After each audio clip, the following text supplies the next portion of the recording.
అక్కడ ఏదో జరిగింది. క్రీస్తు భావానికి భిన్నంగా, క్రీస్తు బోధకి భిన్నంగా, క్రీస్తు లేఖనాలకు భిన్నంగా ఏదో అంటే ఇక్కడ మనం 2 పార్ట్స్ ఈ వచనాన్ని మనం చేయగలిగితే first part they fulfilled, no doubt at all. ఏమన్నాడు? చాలా జాగ్రత్తగా గమనిద్దాం. అంటే చాలాసార్లు ఈరోజు జరిగేది అదే. చాలాసార్లు ఈరోజు విశ్వాసులతో జరిగేటటువంటి ఒక పెద్ద పొరపాటు, చర్చ్ కాంపౌండ్ లో ఉన్నప్పుడు ఎంత డిసిప్లైన్గా ఉంటారో. నేను కొంచెం అనలైసిస్ చేసి చెప్తున్నాను, అనలైటికల్ గానే చెప్తున్నా, విశ్లేషించే మాట్లాడుతున్నాను. ఒక విశ్వాసి చర్చ్ కాంపౌండ్ లో ఉన్నప్పుడు ఎంత వినయంగా, ఎంత విధేయతతో, ఎంత మృదుత్వంతో, ఎంత ఓపికతో, ఎంత సహనంతో క్రీస్తు శిష్యుణ్ణి పోలినట్టుగా మనకు కనిపిస్తూ ఉంటారు. నేను కనిపిస్తూ ఉంటారని అంటున్నాను. ఇదే వ్యక్తి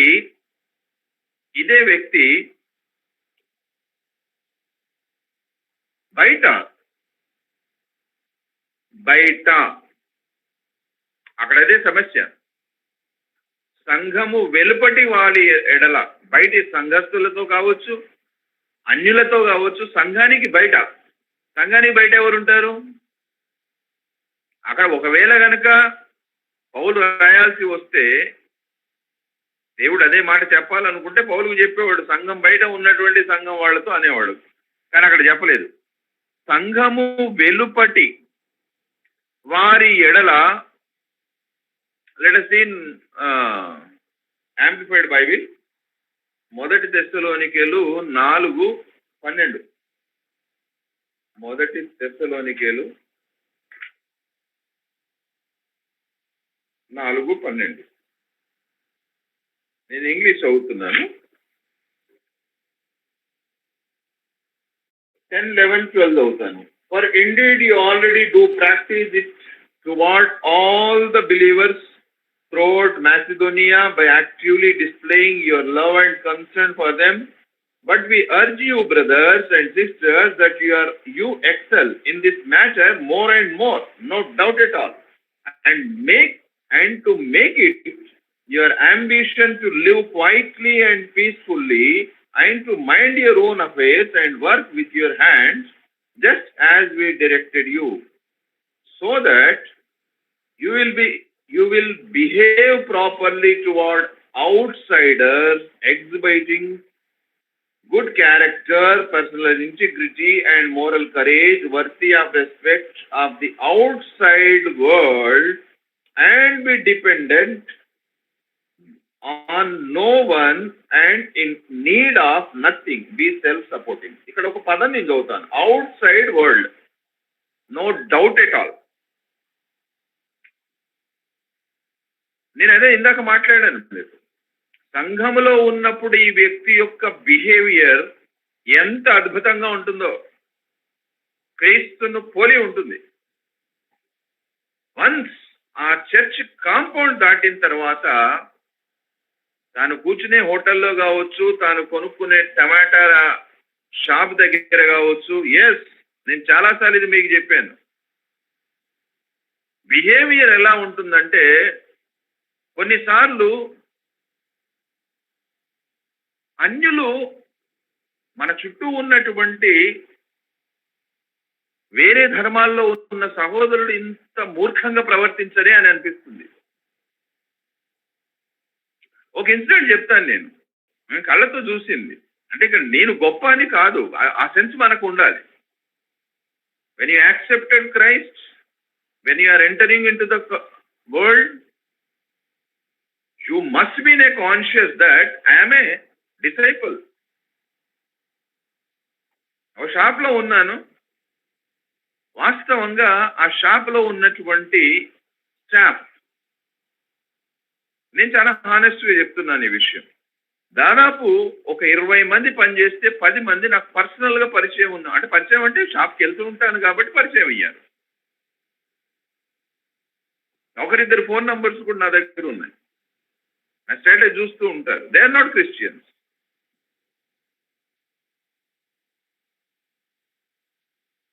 మార్చ్ మాసం ఇయర్ ఎండింగ్. కొన్నిసార్లు డిసెంబర్ తర్వాత జనవరిలో ఉద్యోగాలు మారుతూ ఉంటారు ఈ ప్రైవేట్ దాంట్లో. స్టాఫ్ తక్కువగా ఉన్నారు. ఒక కపుల్ వచ్చారు. I know that they are Christians. ఆవిడ నన్ను బాగా చూస్తుంది. అంటే ఎక్కడో సంఘంలో ఎప్పుడో చూసింది. నేను గుర్తుపట్టలేదు. కానీ బొట్టు లేదు, ఇద్దరున్నారు. ఆయన ఎంత హడావుడి చేస్తున్నాడంటే చేతిలో ఒక 2-3 వస్తువులే ఉన్నాయి. ఆమెను తొందర పెడుతున్నాడు. ఏమయ్యా స్టాఫ్ లేదని స్టాఫ్ మీద కరుస్తున్నాడు. స్టాఫ్ ఉంచుకోవద్దా, నా వెనకాల ఉంది. నేను చేసేది లేక మీరు వెళ్ళండి, మీరు తీసుకోండి ఫస్ట్, నేను ఒక 5 నిమిషాల తర్వాత తీసుకుంటాను, 2 నిమిషాలు మీరు తీసుకున్న తర్వాత తీసుకుంటాను. విచిత్రమైన విషయం ఏంటంటే మీరు నవ్వుతారు, నాకు ఇప్పటికీ నవ్వు వస్తుంది. సరే, ఆయన అరిచింది ఒక ఎత్తు, స్టాఫ్ లేరని సనిగింది ఒక ఎత్తు అయితే మినిమం గ్రాటిట్యూడ్ ఉండాలి కదండి, కృతజ్ఞత. ముందుకెళ్ళి తీసుకోమంటే హాయిగా తీసుకున్నాడు, బిల్లు కట్టాడు. I was expecting thanks. Frankly I was expecting thanks. అంటే నేను వాంటెడ్లీ కోరుకోవట్లేదు, కానీ నేను ఏం చేస్తాడు, థ్యాంక్స్ కనీసం మినిమం థ్యాంక్స్ చెప్పకుండా వెళ్ళిపోయాడు.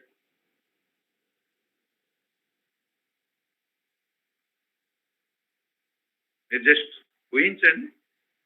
ఒకసారి పరిశీలించుకుందాం మీ బిహేవియర్, నా బిహేవియర్ వాక్య వెలుగులో. మీరు ఎలా బిహేవ్ చేస్తున్నారు, మనం ఎలా బిహేవ్ చేస్తున్నాం బయటి ప్రపంచం వాళ్ళతో. మీకు నాకున్న సాక్ష్యం ఏంటండి? ఎస్, అది ఇస్త్రీ డబ్బా కావచ్చు, మంగళ షాప్ కావచ్చు, లేకపోతే లైఫ్ రిలేటెడ్ ఏ ప్రొఫెషన్, ఏ షాప్ అయినా కావచ్చు, ఓ స్ట్రీట్ వెండరే కావచ్చు.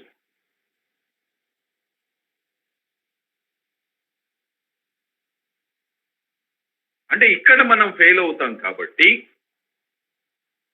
అంటే ఏంటి, క్రీస్తు నమ్ముకున్న తర్వాత జరగాల్సింది ఏంటి? మతం మార్చుకోవడం కాదు కదా, పేరు మార్చుకోవడం కాదు కదా, చర్చ్ అటెండ్ కావడం కాదు కదా.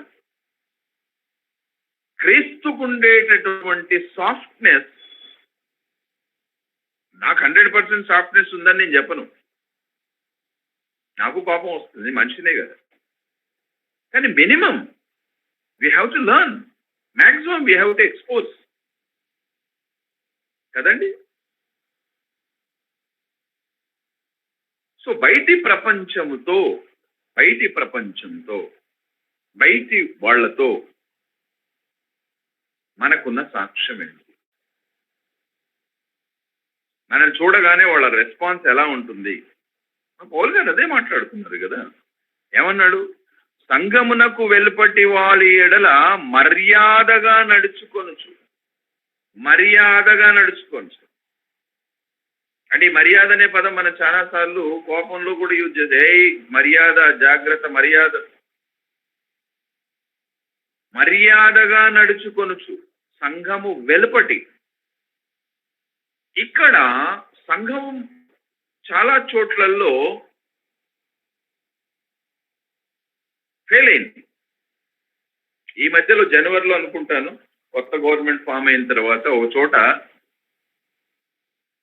సంఘంలో ఉన్న వాళ్ళని కొట్టారు.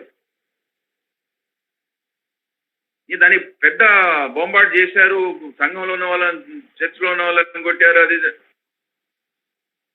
తీరా చూస్తే ఏంటంటే, ఒక రోడ్డు విషయంలో issue, not issue with church, issue with road. ఏం చేయాలండి? కిలోమీటర్ రమ్మంటే 2 కిలోమీటర్లు వెళ్ళిపోవమన్నాడు కదా. 5 ఫీట్లు జరగమన్నారు, మేము అడ్జస్ట్ అవుతామండి, ఇంకో 2 ఫీట్లు జరిగితే అయిపోతుంది కదా. 5 ఫీట్లు కూడా జరగం.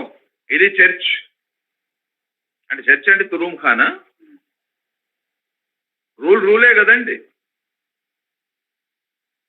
రూలు ఒక సెక్యులర్ కంట్రీ అని మనం అంత బాహాటంగా చెప్పుకున్నప్పుడు రూలే కదా మరి. సెక్యులర్ కంట్రీలో చర్చ్ కూడా అదే రూల్ వర్తిస్తుంది కదా. అంటే చాలా సార్లు ఇక్కడ సంఘం కంప్లీట్ గా అన్ని సంఘాలన్నీ ఫెయిల్. సంఘం వెలుపడి ఎందుకు సంఘంలోకి ఎవరు వస్తారు? ఓకే, మీకు అతిశయం అనిపించవచ్చు, హాస్యాస్పదం అనిపించవచ్చు, కొందరికి బాధ అనిపించవచ్చు, కొందరు నొప్పిగా అనిపించవచ్చు. సో కాల్డ్ సంఘాలు ఉన్నాయి కదా, సో కాల్డ్ సంఘాలు ఒక 20 సంవత్సరాల నుండి, నేను ఎక్కువ చెప్పట్లేదు, 20 సంవత్సరాల నుండి ఈ సంఘానికి జత చేయబడ్డ విశ్వాసుల సంఖ్యను బయటికి తీయండి, మీకు డేటా అవుట్ అవుతుంది. అంటే నేను ఈ సంఘంలో బాహాటంగా చెప్పాను, ఇక వాళ్ళకి ఎంత కోపం వచ్చిందో దాని తర్వాత విషయం అనుకోండి. ఇదే మాట, that is recorded, that is with me. ఒక పెద్ద సంఘంలో 130-140 సంవత్సరాలు కలిగిన చరిత్ర కలిగిన సంఘంలోనే మాట అడిగాను నేను. 20-30 సంవత్సరాల్లో మీ సంఘానికి వచ్చిన కొత్త కుటుంబాలు ఎన్ని, కొత్త వ్యక్తులు ఎంతమంది, డేటా తీయండి. అంటే 20 సంవత్సరాల క్రితం 100 మంది ఉంటే వాళ్ళ పిల్లలు 150 మంది అయ్యారు, కానీ కొత్త కుటుంబాలు కానీ కొత్త వ్యక్తులు కానీ ఈ సంఘానికి జతపరచబడలేదు. అంటే సంఘం వెలుగు బయటికి వెళ్ళిందా? సంఘం వృద్ధి చెందాలి కదా. మీరు ఏ సంఘమైనా తీసుకోండి, any church, very few 1 or 2 exemption, సువార్త ప్రధానంగా చేసుకున్న సంఘాలు, ఆత్మల సంపాదన ప్రధానంగా చేసుకున్నటువంటి సంఘాలు ఆ కార్యాన్ని చేస్తున్నాయి. వాళ్ళ దగ్గర డేటా దొరుకుతుంది, no doubt. Then what about so called old churches? ఎందుకు అంటే సంఘం వెలుపట we lost our testimony. Yes, సంఘము వెలుపటి వారి ఎడల మర్యాదగా నడుచుకోవడం అనేటటువంటిది మనం మర్చిపోయాం. మనం ఎంతసేపు చర్చ్ కాంపౌండ్ లో ఒక మంచి బిలీవర్ గానే బిహేవ్ చేయడానికి ఇష్టపడతాం, కానీ ఒక మంచి బిలీవర్ గా, నేను అందుకే చాలాసార్లు మీకు కొంచెం అది ఇబ్బందిగా ఉండొచ్చు. ఏంటి స్పిరిచువాలిటీలో ఇంత తక్కువ విషయాన్ని మాట్లాడతారంటే, ఎస్, క్యారెక్టర్ అక్కడే బయటపడుతుందండి. చర్చ్లో ఉన్నటువంటి వాళ్ళు అంటే ఎందుకు చర్చికి రావడం, ఎందుకు క్రీస్తు నమ్మడం అంటే నా గుణం మారాలి, నా స్వభావం మారాలి, నేను సమాజానికి ఉపయోగపడే వాడిగా, మంచి పౌరుడిగా, మంచి భారతీయ పౌరుడిగా మార్పు చెందాలనేటటువంటిదే క్రీస్తు కాన్సెప్ట్ అయినప్పుడు, నాలో మార్పు లేకపోతే వాట్ ఈస్ ది యూస్?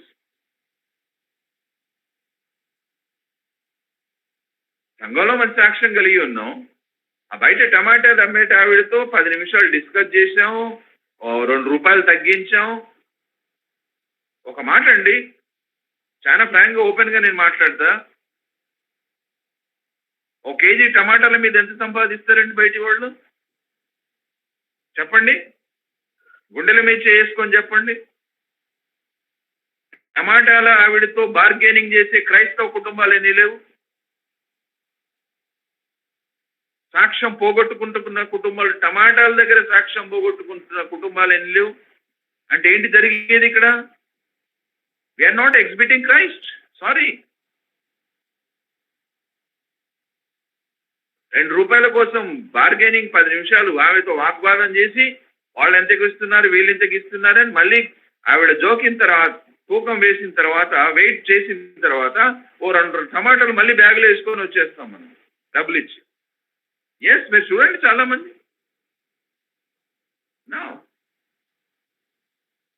అందుకే ఓ భక్తుడు అన్నాడు, ఈ మధ్యలో నేను విన్నాను మెసేజ్, ఎంత మంచి మెసేజ్. భక్తి is different, that is outward, బయటికి కనిపిస్తుంది. Your attitude that places a big role. So dear friends, సంఘమునకు వెలుపటి వారి ఎడల మర్యాదగా నడుచుకొనుచు మీకేమీ కొదువ లేకుండాన్నట్లు మేము మీకు ఆజ్ఞాపించిన ప్రకారము మీరు పరుల జోలికి పోక, పరుల జోలికే పోవద్దన్నాడండి. పరుల జోలికి పోక అంటే అర్థం ఏంటి? You are not suppose to. నేను ఇంగ్లీష్లో చదువుతాను ఒకసారి.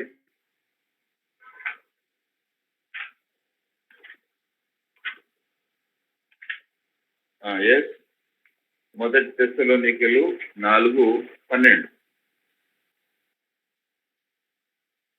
So that you will behave properly toward outsiders, exhibiting good character, personal integrity, and moral courage, worthy of the respect of the outside world.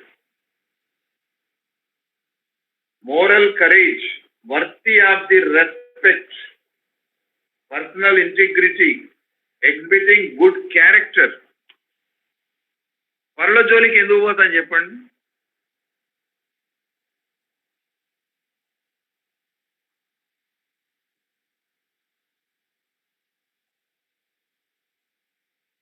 సొంత ఇల్లు ఉన్న వాళ్ళకి బాగా తెలుస్తుంది.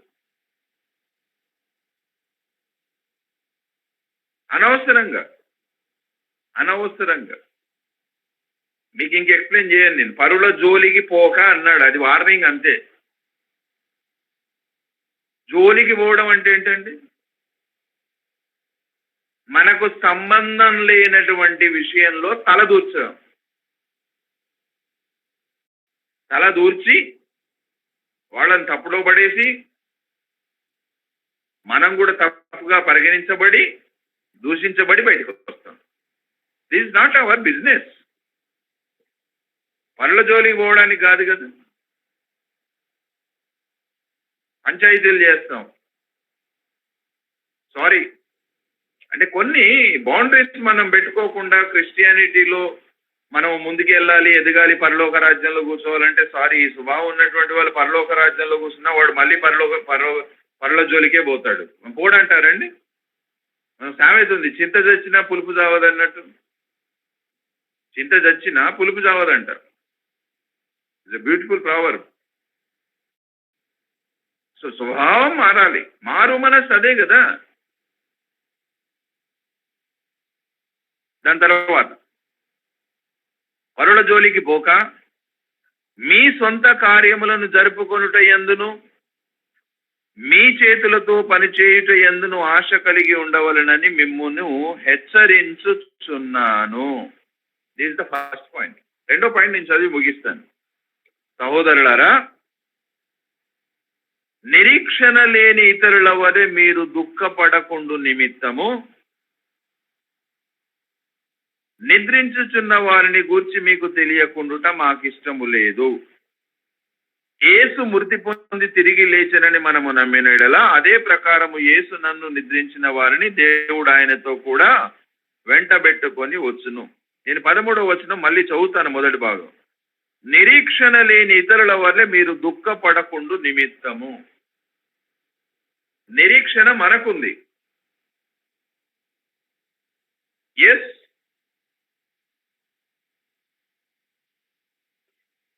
మనం ఇంత ట్రూత్ అంటున్నాం కదా. ఎవరిని నమ్మావయ్యా? యేసు అన్నాడండి, నేనే సత్యము, నేనే జీవము, నేనే మార్గం అని. ఆయన నమ్మాను నేను అని మనం గర్వంగా చెప్పుకుంటాం కదా. మీకు ఛాలెంజింగ్ అసైన్మెంట్ ఇస్తున్నా. నేను ఇన్స్టిట్యూషన్ పేరు కూడా చెప్తున్నాను. బ్రహ్మకుమారీస్ దగ్గరికి వెళ్ళి, ఎస్, బ్రహ్మకుమారీస్లో ఓం శాంతి అనే బ్యాడ్జ్ పెట్టుకునే వాళ్ళ దగ్గరికి వెళ్ళి మీరు ప్రశ్న అడగండి. మీ మరణం గురించి మీరేమనుకుంటున్నారు? Are you happy when you will die? మీరు చనిపోయినప్పుడు సంతోషంగా ఉంటారా అంటే వాళ్ళు చెప్పేటటువంటి మహోన్నతమైనటువంటి అంటే వాళ్ళ సిద్ధాంతంలో ఉన్న సత్యాన్ని ఎలా చెప్తారంటే ఖేల్ ఖతం, ఖేల్ ఖతం, ఆట అయిపోయింది, నా డ్రామా అయిపోయింది, నా పార్ట్ అంతే. విలన్ ఎప్పుడు చనిపోవాలి సినిమాలు అంటే అర్ధగంట ముందు చనిపోవాలి అంతే, అదే క్లైమాక్స్. విలన్ చనిపోయిన తర్వాత కూడా అర్ధగంట సినిమా ఉంటుంది, అంటే 2.5 గంటలు సినిమా అయితే 2 గంటలు అప్పుడు విలన్ చచ్చిపోతాడు, హీరో చంపేస్తాడు. వాళ్ళు జీవితం గురించి మరణం గురించి ఎంత స్పష్టంగా ఎంత నిరీక్షణతో మాట్లాడతారంటే నా డ్రామా అయిపోయిందండి, నా పార్ట్ అంతే, మా నాన్న పార్ట్ అంతే, మా అమ్మ పార్ట్ అంతే, మా తమ్ముడి పార్ట్ అంతే. వాళ్ళు తమ పార్ట్ని ప్లే చేసి వెళ్ళిపోతున్నారు. ఏముంది మళ్ళీ 5,000 ఇది ఫూలిష్నెస్ అని మీరు అనుకోవచ్చు ఇప్పుడు నేను చెప్తుంటే, కానీ వాళ్లకున్న నిరీక్షణ మనకు లేదని సిగ్గుపడాల్సినటువంటి విషయం ఇది. అందుకే ఒకసారి అన్నాను కదా సమాధి పెట్టెల దగ్గర మన నిరీక్షణ కనబడుతుందని. ఎవరికి నిరీక్షణ దొరకట్లేదు సమాధి పెట్టెల దగ్గర. నిరీక్షణలో ఉన్నవాడు కూడా నిరీక్షణ పోయే ప్రమాదం కాదా అండి? మీరు నిరీక్షణ ఉన్నట్టు చూస్తారా? నాకు చూపెట్టండి. ఎవరైనా చనిపోతే ఫోన్ చేయండి, నేను వస్తాను. ఆ సమాధి చుట్టూ ఉన్న వాళ్ళ దగ్గరకు ఉన్న నిరీక్షణ ఏంటో నాకు చూపెట్టండి. ఎంత నిరీక్షణతో ఉంటారు, ఏ నిరీక్షణ ప్రపంచానికి ఇస్తారు? Sorry, very painful thing. అంటే అన్యులు వాళ్లకుండే నిరీక్షణను వాళ్ళ అంత హైలైట్ చేసి చెప్తూ ఉంటే ఏముందండి, మళ్ళీ 5 సంవత్సరాలకు ఒకసారి డ్రామా విల్ రిపీట్ అవుతుంది కదా, మళ్ళీ నేను పుడతాను. ఏం కాన్ఫిడెన్స్ అండి అది? మీరు అడగండి. నేను ఇన్స్టిట్యూషన్ పేరు కూడా చెప్పాను కదా, బ్రహ్మకుమారీస్ అని చెప్పాను.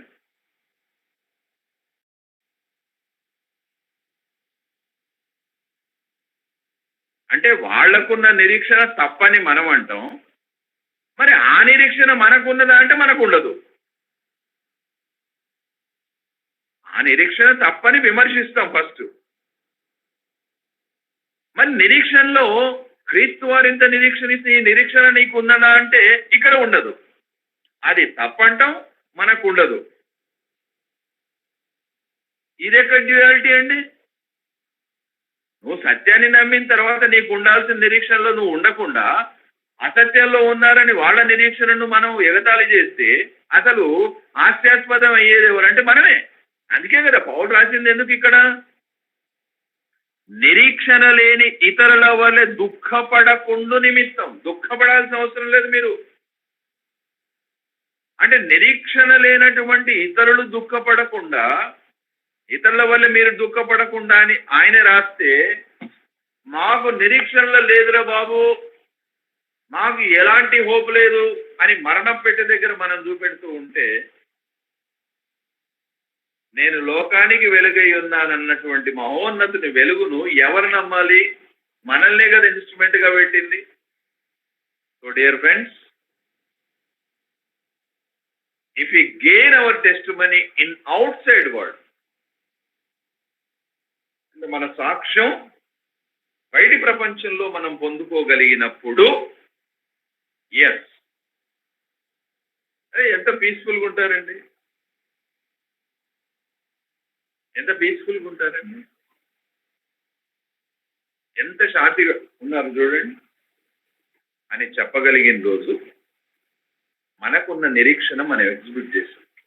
అది సెల్ఫ్ ఎక్సర్సైజ్ అంతే. సెల్ఫ్కి ఇచ్చే సాక్ష్యం. మీరు నా సాక్ష్యం నాలాగా ఇవ్వలేరు, మీ సాక్ష్యం మీలాగా నేను ఇవ్వలేరు. So let us exercise our faith, let us exhibit our hope, let us show respect towards other people. That's what. మర్యాదగా నడుచుకోవచ్చు. 2 మాటలు చాలా స్ట్రాంగ్గా చెప్పాడు. మర్యాదగా నడుచుకోండి, మర్యాదగా నడుచుకోండి. మర్యాదగా ఎట్లా నడుచుకుంటామండి? వాళ్ళతో బిహేవ్ చేసే విధానం కావచ్చు, వాళ్ళతో మాట్లాడే విధానం కావచ్చు, వాళ్ళని చూసే విధానం కావచ్చు. నిన్న మొన్న స్టేటస్ లో ఒకటి నేను చిన్నపిల్లోడు వీడియో పెట్టాను. ఆ వీడియో సారాంశం చెప్పి నేను ముగిస్తాను. ఫారెన్ కంట్రీ చెత్త ఎత్తుకుపోయేవాళ్ళు, ఆ తల్లి ఏం చేసిందంటే చెత్త వాళ్ళు ఆరెంజ్ కలర్ డ్రెస్ వేసుకుంటారు, దానికి రేడియం స్టిక్కర్ ఉంటుంది, ఆ చిన్నపిల్లోడికి కూడా తొడిగించింది.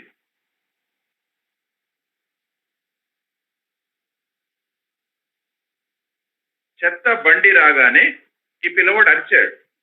Just 30 seconds video. అరిచాడు. వాళ్ళు బండి ఆపుకున్నారు.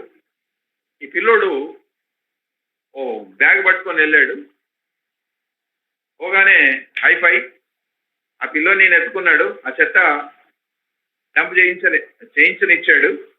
మళ్ళీ ఇంకో పెద్ద కవర్ తీసుకొచ్చాడు. ఆ పెద్దాన్ని తీసుకున్నాడు, అందులో వేశాడు. దాని తర్వాత ఆ తల్లి అక్కడ ఉండి ఏం చేస్తుందంటే ఇవన్నీ సప్లై చేస్తుంది. అంటే ఫస్ట్ చెత్త కవర్ ఇచ్చింది, ఈ అబ్బాయి పడేసి వచ్చాడు, మళ్ళీ ఇంకో చెత్త కవరు, దాని తర్వాత 2 వాటర్ బాటిల్స్ పట్టుకొని వచ్చాడు. I was so happy. 2 water bottles ఇద్దరికి ఇచ్చాడు, 2 బాక్సులు తీసుకొని వచ్చాడు, తినే పదార్థమే అబ్బాయి ఇచ్చాడు. అబ్బాయి చేత ఇప్పించింది. నేను క్యాప్షన్ ఏం రాశానంటే జీవనోపాధికి సంబంధించిన విద్య స్కూల్లో దొరుకుతుంది, సంస్కారం తల్లి దగ్గర నుండి తండ్రి దగ్గర నుండి వస్తుంది అని రాశాను. అంటే ఏంటండి,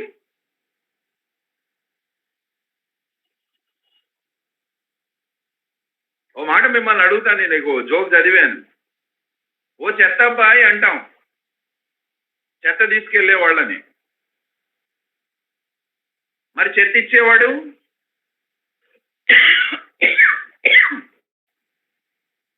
ఓ చెత్త అబ్బాయి. ఈ అడ్రస్సింగ్ కరెక్ట్ అండి?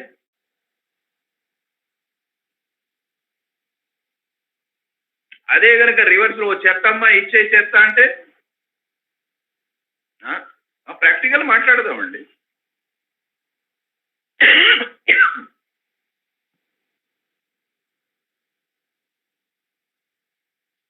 క్రీస్తు నమ్మినటువంటి వ్యక్తి యొక్క బిహేవియర్ విలక్షణంగా ఉంటుంది, స్పెషల్ గా ఉంటుంది, యూనిక్ గా ఉంటుంది. ఫైనల్ కంక్లూజన్ దట్ ఉంది.